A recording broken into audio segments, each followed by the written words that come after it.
The Prophet is born one day while traveling north. One of the Arab tribes from Mecca met a hermit in the desert. Some of the men stopped to speak with him. Hermits were known to be wise, and the Arabs often asked their advice. The hermit asked where they had come from. When they replied that they were from Mecca, he told them that Allah would soon send a prophet who would come from their people. They asked the name of this prophet, and the hermit answered that his name would be Muhammad and that he would guide them to a new way of life. Meanwhile, in Mecca, Amina, although saddened by the loss of her husband, felt especially well and strong as she awaited the birth of her baby. During this time she dreamt of many things. On one occasion it was as if a great light were shining out of her, and on another she heard a voice telling her that she would have a boy and that his name would be Muhammad. She never forgot that voice, but she told no one about it. On Monday, the 12th day of Rabi al-Awwal in the year of the elephant, Amina gave birth to a son.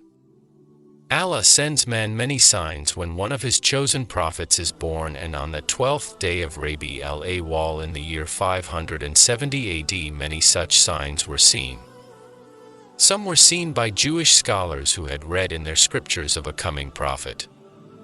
One of these learned men in Yathrib, for instance, saw a brilliant new star he had never seen before as he studied the heavens that night.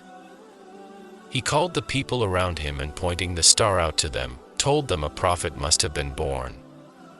That same night another Jew was passing by the meeting place of the leaders of Quraysh in Mecca. He asked them if a baby boy had just been born, and told them that if it were true, this would be the prophet of the Arab nation. Amina sent news of the birth to her father-in-law, Abd al-Muttalib, who was sitting near the Kaaba at the time. He was very happy and began at once to think of a name for the boy. An ordinary name would not do. 6 days came and went, and still he had not decided.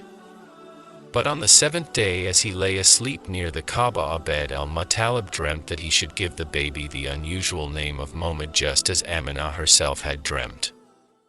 And the child was called Muhammad, peace and blessing be upon him, which means the praised one.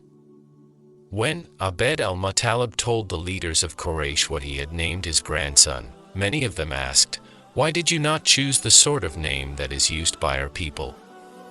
At once he replied, "I want him to be praised by Allah in the heavens and praised by men on earth."